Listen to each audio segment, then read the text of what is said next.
Hai hai hai, kemarin 7 September 2021, tepat 17 tahun kematian dari aktivis Indonesia yang bernama Munir Said Thalib.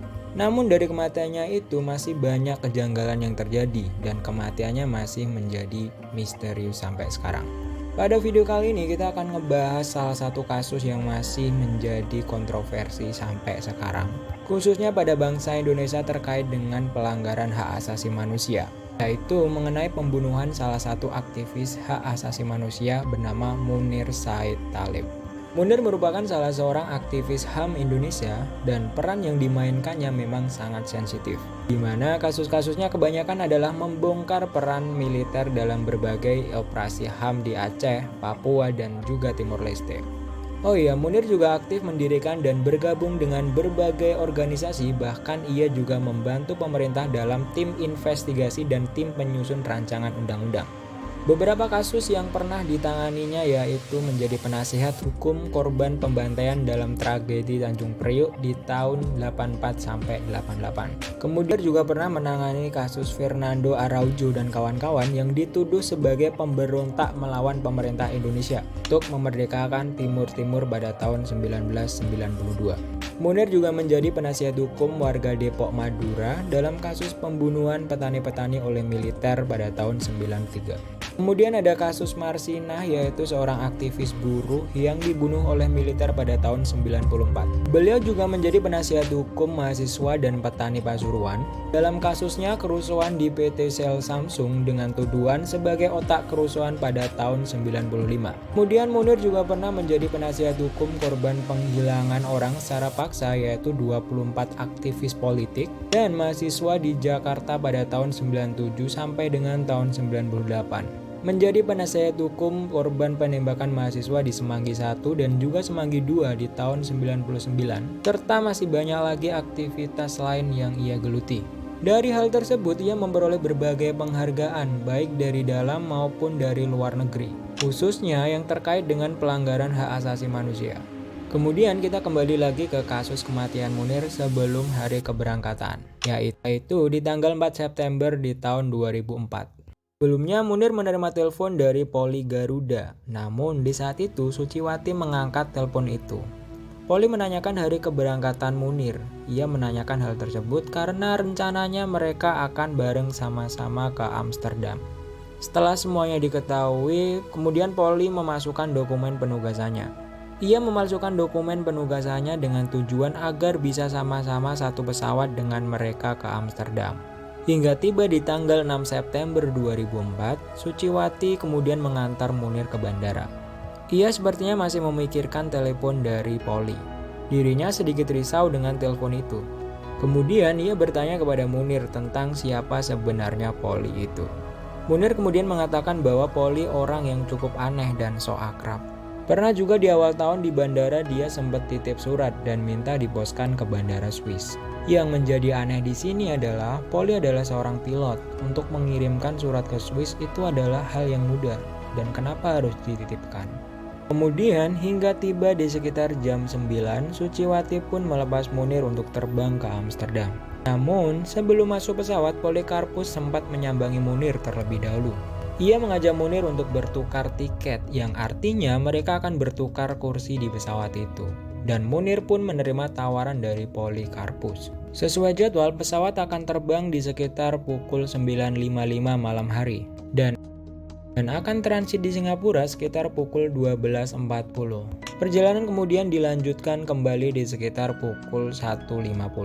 Kembali lagi di awal penerbangan, tak lama setelah terbang dari Jakarta, yaitu kurang lebih 15 menit setelah lepas landas, pramugari memberikan hot refreshment yang langsung disantap dan dihabiskan oleh Munir. Semuanya masih berjalan normal dan tak ada satupun yang mencurigakan. Tak berselang lama, mereka pun akhirnya transit di Bandara Changi, Singapura.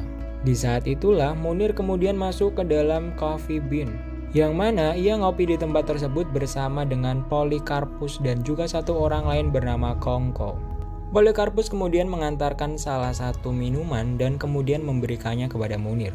Munir menerimanya dan langsung meminum minuman itu sambil mereka terus bercakap ringan di dalam kafe tersebut.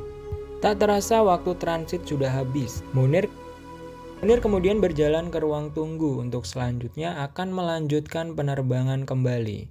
Namun di saat itu rupanya Polikarpus tidak ikut masuk ke dalam ruang tunggu.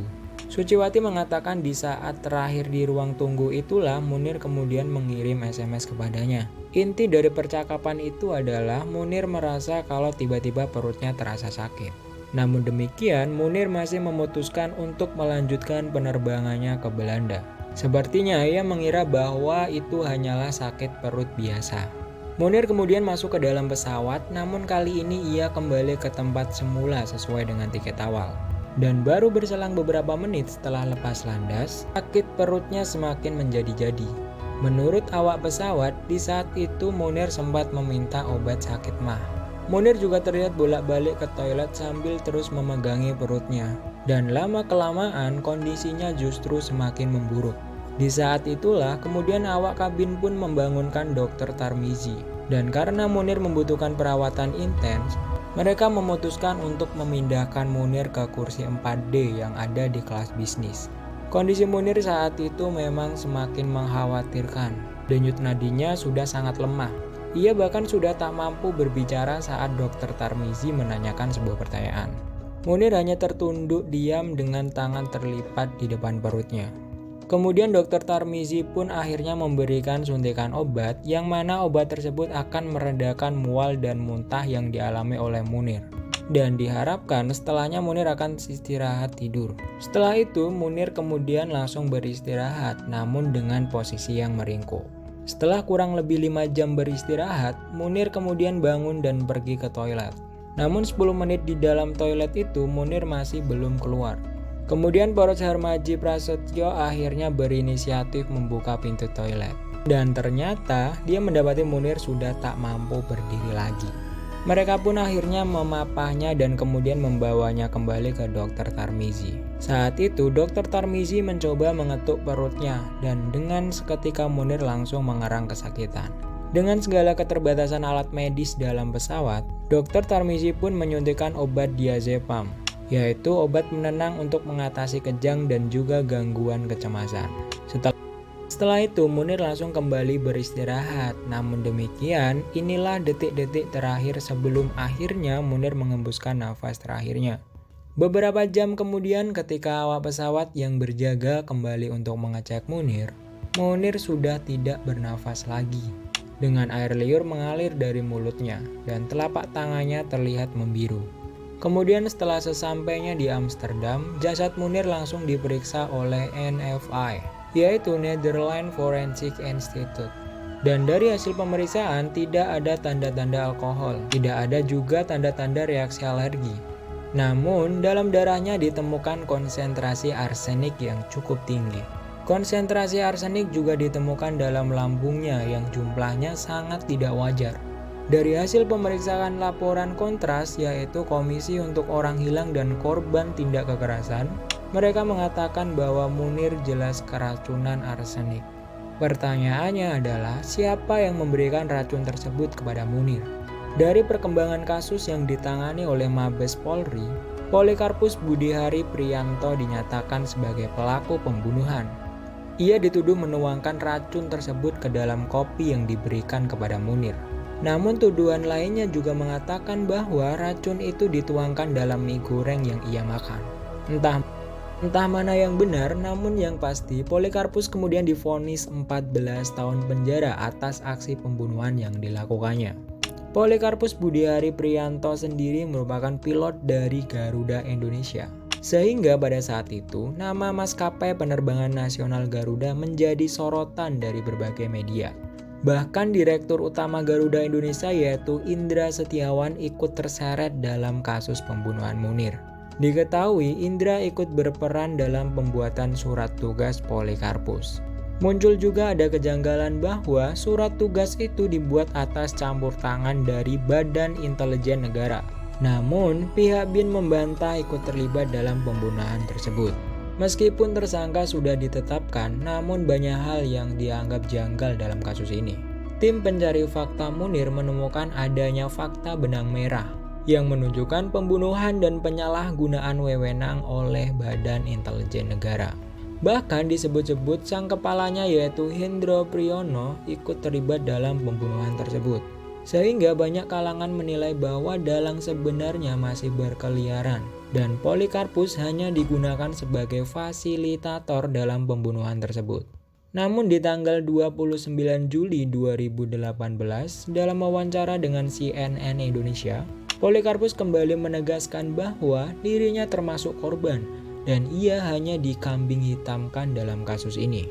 Di dalam liputan tersebut juga banyak sekali kejanggalan yang dijelaskan, termasuk fakta-fakta dalam persidangan.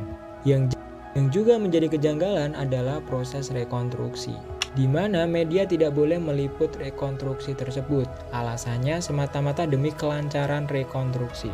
Perkembangan paling dekat dengan penangkapan dalangnya adalah pada Juli 2008, di mana Maijen Purnawirawan Muhdi Purwo Pranjono ditangkap dengan dugaan kuat bahwa dia adalah otak dari pembunuhan Munir.